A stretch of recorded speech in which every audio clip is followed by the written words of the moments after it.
Well, the countdown is underway. President Trump has announced his time frame for making a decision on attacking Iran's nuclear program. Meanwhile, Israel is keeping up its attacks on Iran's military and working to protect its citizens from Iran's missile strikes. Chris Mitchell reports the story from Jerusalem. White House Press Secretary Karoline Leavitt delivered the president's message. Based on the fact that there's a substantial chance of negotiations that may or may not take place with Iran in the near future, I will make my decision whether or not to go within the next 2 weeks. Early today, an Iranian missile struck a residential building in the Israeli town of Beersheva. On Thursday, Iran hit a hospital in the same town and a residential neighborhood in Tel Aviv. Israeli Prime Minister Benjamin Netanyahu visited the site of the hospital. We're targeting military sites. We're targeting nuclear sites. We're targeting missile sites. They're targeting a hospital. In this hospital, there are patients who are immobile. They can't even move. Right next to it is a children's ward, a baby's ward, infants. They targeted. The IDF suspects at least one Iranian missile carried multiple warheads or cluster bombs. That could create a problem for Israel because missiles with multiple warheads can pose a more difficult challenge for air defense systems like Israel's Iron Dome. The IDF continues to destroy Iranian missile launchers many times just before launching. Netanyahu addressed whether or not President Trump will decide to enter the war. President Trump will do what's best for America. I trust his judgment. He's a tremendous friend, a tremendous world leader, a tremendous friend of Israel and the Jewish people. Netanyahu added the U.S. is already helping a lot in defending Israel by helping to destroy incoming Iranian missiles, drones, and UAVs. Meanwhile, Israel continues its relentless bombing campaign, including hitting the Iraq heavy water reactor. Military expert, former IDF Major Elliot Shoda marvels at what the Israeli Air Force has accomplished in less than a week. This is unprecedented, and it's not a word that I use lightly, because it was not only taking out their air defense capability, but much more the complete clearing of what is the only battlefield today, which is the air battlefield. And so this is a one-front air war that we've never really seen anything like this in the Arab-Israeli conflict, but nothing on this scale where we, once again, have basically cleared the skies for the Israeli Air Force that's operating at will over Iran, allowing us to pick and choose our targets and damage and destroy them at will. But Shoda believes Israel may still need what the U.S. has in its arsenal to destroy Iran's deep underground nuclear facility at Fordow, including bunker-busting bombs and the planes to carry them. The one thing that Israel absolutely does not have is the strategic bomber capability that the B-2 and even the B-52, but certainly the B-2 provides. Somebody asked me recently, why doesn't Israel build its own bunker busters? And the answer is because we don't have any aircraft that can carry it. In the U.S., crowds celebrated in New Jersey as former Israeli-American hostage Idan Alexander came home, a little over a month after he was released from captivity in Gaza. But for now, here in Israel, the goal of wiping out Iran's nuclear program remains the top concern. The White House says Iran could produce a nuclear weapon in a couple of weeks if Ayatollah Khamenei gave the go-ahead. Now Israel and the world await President Trump's decision on potential U.S. involvement. Chris Mitchell, CBN News, Jerusalem. Well, CBN News senior White House correspondent Kelly Wright joins us now. Kelly, you were in the room, in the briefing, when the president's decision on Iran was announced. Did you get any sense of how he might be leaning? I got no sense at all of how he might be leaning, but let's look at what he's stated all along, dating back all the way to 2011 before he even considered running for president. He has said then, and he says now, that Iran cannot have a nuclear weapon. Now, he wants to do what's right for all people, particularly the Iranian people who he has stated publicly that he loves. He has friends who are Iranian. He wants to actually negotiate a peace deal with them. He is holding out hope that within the next 2 weeks, before that deadline of his decision is made, that they can get to the table and negotiate. Steve Witkoff, his Middle East envoy, is still working on that. Look, the president has made it very clear, Gordon, as you know, that he gave them 60 days to broker a deal. And on the 61st day, when the deal was not brokered, Iran came under heavy attack from Israel, and now we're here talking about it today. Is that what you're anticipating, that 2 weeks will go by? Iran's already said we're not negotiating, we're not giving up our nuclear program. I don't know if that's just posturing, but if 2 weeks go by and there is no negotiation, you know, at that point in time, are you anticipating the U.S. intervenes? I don't want to speak ahead of the president or for the president. He has already publicly stated that no one can get inside his mind. He's meeting with his National Security Council today and throughout the weekend.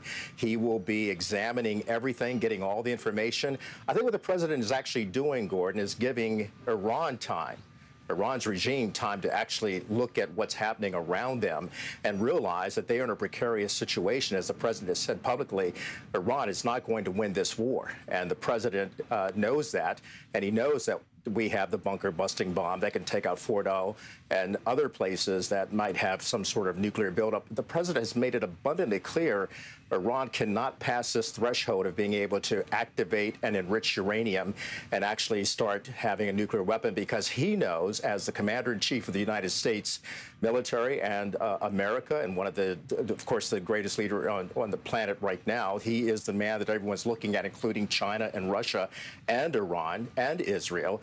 This president knows the weight of his decision, and he knows what the outcome would be depending on how he chooses. He's choosing peace right now to settle it diplomatically, but he knows he has all of the military options on the table. The political field seems to be quite fractured, both within the Republicans, the conservative movement, the MAGA movement. We're hearing all kinds of shrill voices. Before Israel attacked, there were predictions it would be World War III and that Iran would drag us into this quagmire. Then you've got Schumer on the Democrat side. I think he obviously wants Iran to have no nuclear weapons. He wants to protect Israel, but his own party seems to be divided against him. How fractured is this landscape? And after a decision is made, how likely is it that people will come together? Let's look at it this way.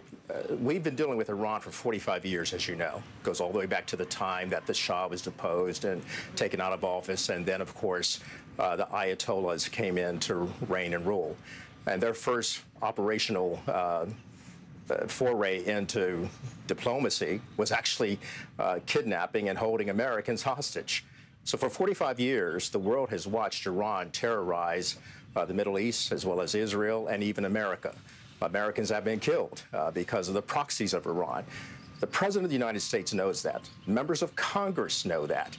They will have to make up their minds to come to some sort of conclusion to stand with the President, depending on what his decision will be. And they will have the vociferous debate on Capitol Hill. But the President knows what's at stake. And those who are actually disagreeing with him before the decision has even been made, the president has stated through White House Press Secretary Karoline Leavitt, who just talked to us yesterday in the briefing room, that to his base of supporters to trust him in his decision-making. And that same message is being sent to members of Congress. Members of Congress, again, the Foreign Intelligence Committee, the Armed Services Committee, they know what's at stake here. They know that Iran has been a bully throughout the Middle East. They know that some of the Arab states that the president just recently visited are against Iran having a nuclear weaponry as well, even though they're not publicly stating this.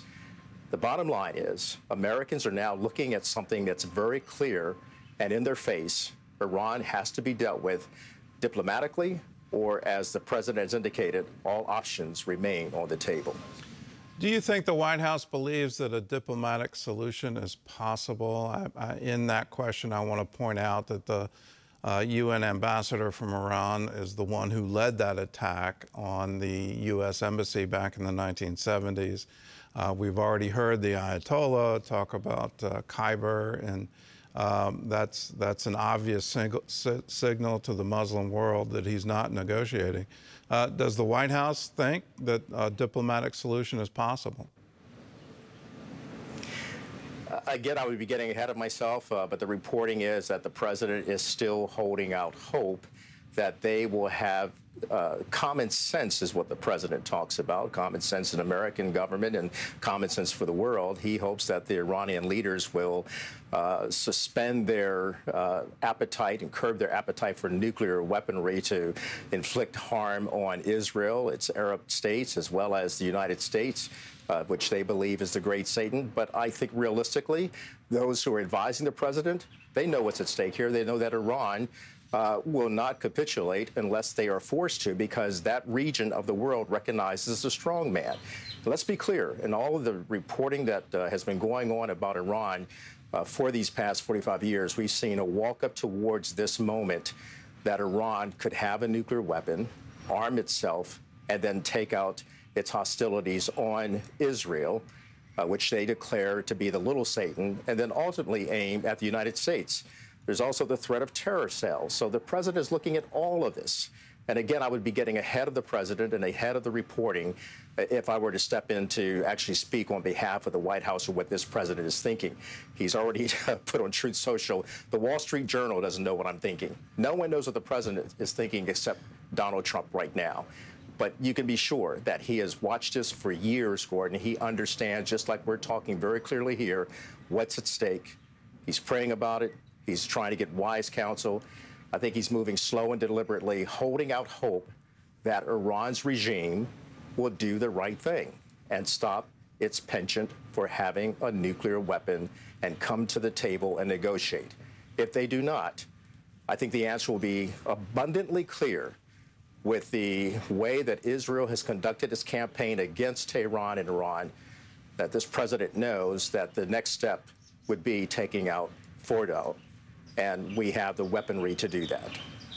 Kelly, thank you so much for the insight. You have a front seat in a obviously historical moment, and we look forward to your reporting as it breaks. Thanks so much for being with us. Thank you, Gordon. God bless you. Let me give you some, I guess, biblical perspective on where we sit right now. When you look at Ezekiel 38, a lot of people are looking at Ezekiel 38, and ever since October 7th, they've been looking at Ezekiel 38.